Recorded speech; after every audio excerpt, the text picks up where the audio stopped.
Halo, Assalamualaikum warahmatullahi wabarakatuh. Tidak sedikit ya orang yang merasa berat badannya itu normal, ringnya normal, tangan, kakinya itu tidak gemuk, tidak besar, tapi perutnya buncit. Nah, jadi pada video kali ini kita akan membahas kenapa berat badan normal ataupun kurus, tetapi perutnya yang buncit. Atau berat badannya tidak gemuk, tapi hanya perutnya saja yang buncit. Simak video ini sampai habis. Jadi perlu diingat ya, lemak yang menyebabkan perut buncit itu adalah lemak yang berada di dalam perut. Bukan hanya lemak yang berada di bawah kulit. Nah, lemak yang berada di bawah perut itu adalah lemak yang berada di antara organ-organ ataupun yang berada di sekitar usus. Nah, ini lemak, bukan otot. Jadi jangan sampai ada yang beranggapan perutnya itu bulat, kencang, tetapi lemak yang di bawah kulitnya itu tidak ada ataupun sedikit. Nah, dia beranggapan ini ototnya memang bulat gini. Bukan ya, itu adalah lemak yang berada di dalam perut. Nah, lemak yang berada di dalam perut ataupun yang berada di sekitar organ, di sekitar usus, ini disebut dengan lemak visceral. Sedangkan lemak yang berada di bawah kulit itu adalah lemak subkutan. Beda ya, otot dengan lemak itu beda. Jadi jangan beranggapan perutnya bulat besar itu akibat otot. Bukan, itu adalah lemak yang berada di dalam perut. Lemak di dalam perut ini memiliki komponen-komponen yang berbahaya bagi kesehatan tubuh kita. Jadi banyak kita temui, mungkin teman-teman sendiri mengalaminya. Tangannya itu ideal kecil ya, berotot mungkin bisa jadi, ataupun tidak ada lemak di kulitnya, lemak di bawah kulit, kakinya juga seperti itu, punggungnya juga seperti itu, tapi perutnya itu buncit. Nah, ini dia menumpuk lemaknya di bagian perut. Kira-kira apa yang menyebabkan hal ini terjadi? Nah, ini ada beberapa faktor yang menyebabkan kenapa lemak itu bisa menumpuk di perut, yang menyebabkan perut buncit. Yang pertama itu usia. Jadi usia ini memegang peranan penting terhadap proses penumpukan lemak, proses lemak ya.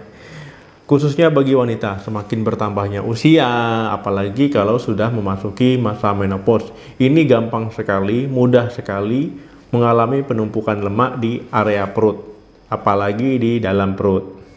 Yang kedua, olahraga yang dilakukan itu kurang tepat. Jadi kalau hanya olahraga misalkan teman-teman lakukan di rumah itu olahraga kardio, nah teman-teman bisa mengkombinasikannya dengan olahraga yang angkat beban misalkan. Jadi olahraga kardio juga, olahraga yang angkat beban juga. Ini kalau seandainya dikombinasikan, ini sangat bagus sekali. Angkat beban ini untuk meningkatkan massa otot, karena otot sangat berperan penting terhadap proses pembakaran kalori yang nantinya akan menjadi lemak kalau seandainya kalorinya berlebih.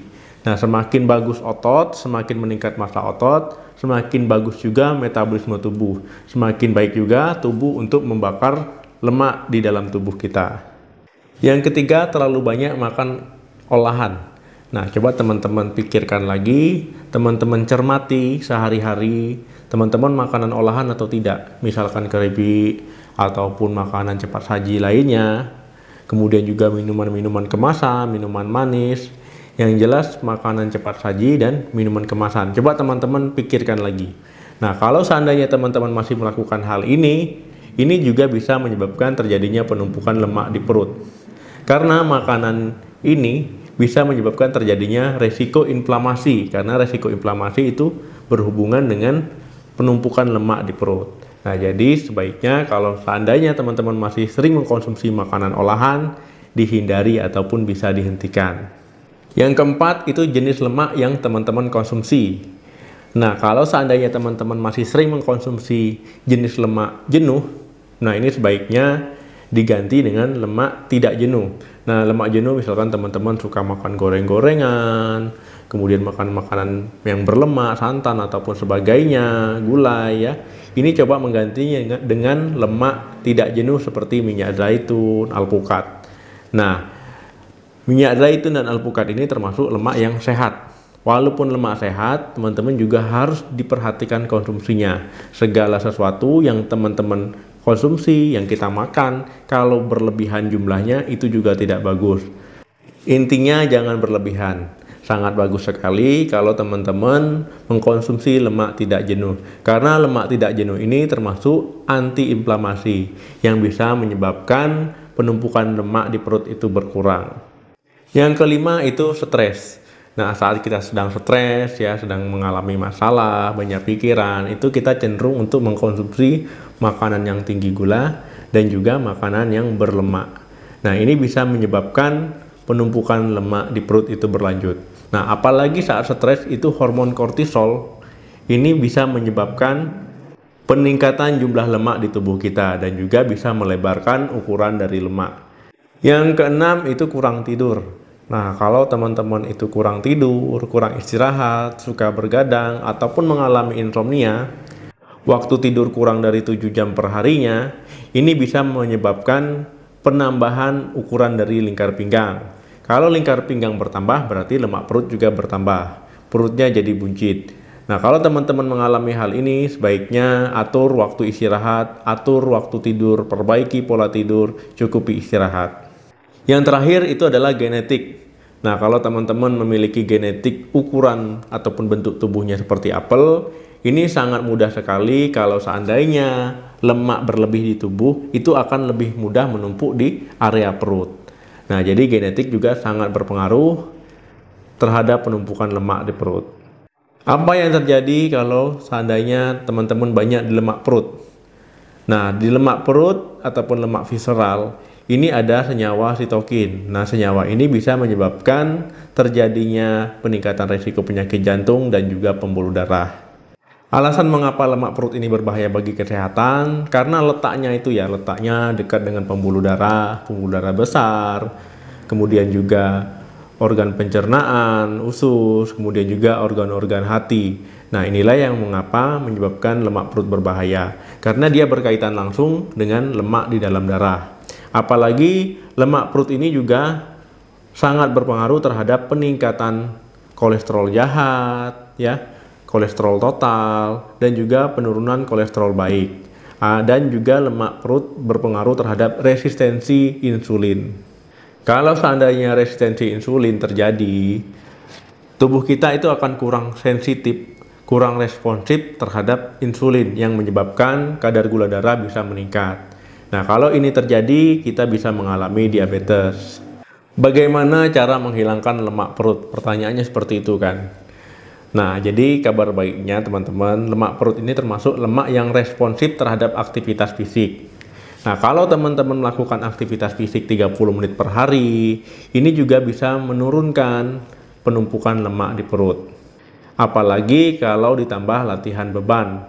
Nah, kalau seandainya teman-teman berat badannya itu sudah ideal, tidak gemuk, tidak berlebih, tujuan olahraga di sini bukan untuk menurunkan berat badan, tapi meningkatkan massa otot. Karena sel otot itu sangat banyak membakar lemak dibandingkan dengan sel-sel lainnya. Apabila teman-teman massa ototnya sudah meningkat, sudah banyak lah istilahnya seperti itu, ini akan memudahkan teman-teman membakar kalori lebih banyak setiap harinya.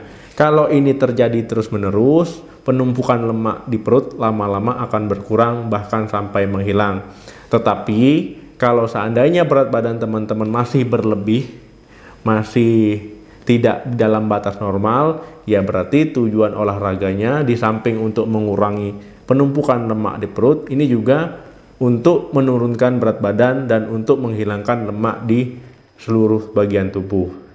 Ingat, lakukan aktivitas fisik 30 menit per hari minimal dan ditambah dengan latihan beban. Kombinasikan olahraga kardio, kemudian juga dengan angkat beban untuk meningkatkan massa otot, dan juga olahraga push up, sit up untuk mengencangkan otot perut supaya lebih rata. Nah, jadi olahraga ini bisa teman-teman lakukan setiap hari. Kalau seandainya teman-teman hanya melakukan push up, sit up, ini tidak akan mengurangi lemak di dalam perut karena tidak efektif membakarnya. Ini hanya akan mengencangkan otot. Tapi kalau teman-teman mengkombinasikannya dengan peningkatan aktivitas fisik ataupun olahraga kardio, kemudian olahraga angkat beban, ataupun beban untuk meningkatkan massa otot, ini sangat efektif sekali untuk menghilangkan lemak di perut. Nah, walaupun olahraga sangat penting dalam mengurangi penumpukan lemak, teman-teman juga harus mencermati asupan ataupun pola makannya. Yang tadinya pola makan tidak sehat, yang tadinya pola makannya sembarangan, ini harus dirubah. Misalkan mulai mengkombinasikan konsumsi karbohidrat kompleks, makanan tinggi protein, rendah lemak ya, ataupun bisa menggantinya dengan lemak yang lebih sehat, lemak tidak jenuh, dan juga makanan yang tinggi serat seperti konsumsi sayur dan buah. Kalau ini rutin, kalau ini dilakukan terus-menerus, tidak mustahil lemak perut teman-teman itu akan menghilang ataupun perutnya jadi rata. Bisa jadi perutnya itu menjadi lebih langsing dari sebelumnya, seperti artis-artis Korea ya. Sudah paham ya teman-teman di rumah mengapa ada orang yang badannya kurus itu perutnya buncit? Mengapa ada yang berat badannya tidak gemuk, hanya perutnya saja yang buncit? Nah, tadi sudah saya sebutkan faktor-faktornya yang menyebabkan hal itu terjadi. Dan juga sudah saya jelaskan bagaimana cara untuk menghilangkan lemak perut, untuk mengatasi lemak perut, menghilangkan penumpukan lemak di perut agar perutnya menjadi lebih langsing. Terima kasih teman-teman yang sudah menonton video ini sampai habis. Kalian termasuk golongan orang-orang yang luar biasa. Jangan lupa untuk bantu saya untuk share video ini ke media sosial mana saja.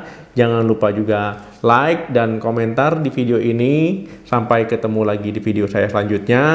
Saya doakan semoga selalu sehat. Amin. Jangan lupa untuk jaga kebersihan. Salam sehat, sukses diet. Sampai jumpa.